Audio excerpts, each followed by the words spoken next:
In class today, I'll be discussing how we form our impressions of food. First, let's review the 5 senses that contribute to our perceptions of everything around us. Remember, those senses are sight, smell, hearing, touch, and taste. Immediately, most of us think of taste as the primary sense that affects our impression of foods and whether or not we like them. However, think about the information we get before we even put food in our mouths. It may be that other senses are more reliable. Let's start with some typical experiences. Imagine I'm a student home for vacation. I've just finished my final exams and wake up anxious for a homemade breakfast.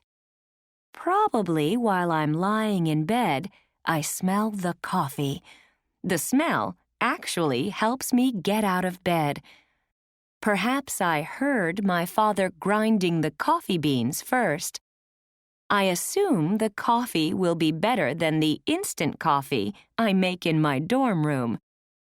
So here, the smell has influenced my impression of the coffee even before I taste it.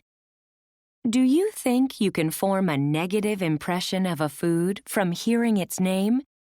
Well, ask yourself if your first impression of a fish called spotted weakfish or big mouth sleeper is a positive one.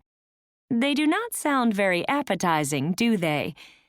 That's one way hearing might influence the foods we select. And of course, just the sound of food cooking, such as a sizzling stir-fry, can make our mouths water. Touch and sight also play a role. While some people love sushi, others refuse to eat it because they don't like the way it feels in their mouths. Some eaters say that a lot of food piled on a plate makes them lose their appetite.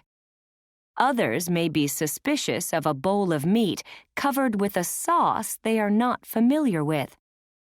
Now many menus show pictures of food. Chefs are worried about the presentation. If the plate looks beautiful, we believe that the food will be delicious. Now let's get back to the sense that we all thought was the most important, taste.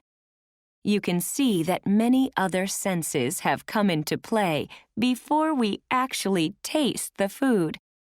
The food may taste better or worse than we thought based on the way it sounded, looked, felt, or smelled. Did we make a snap judgment?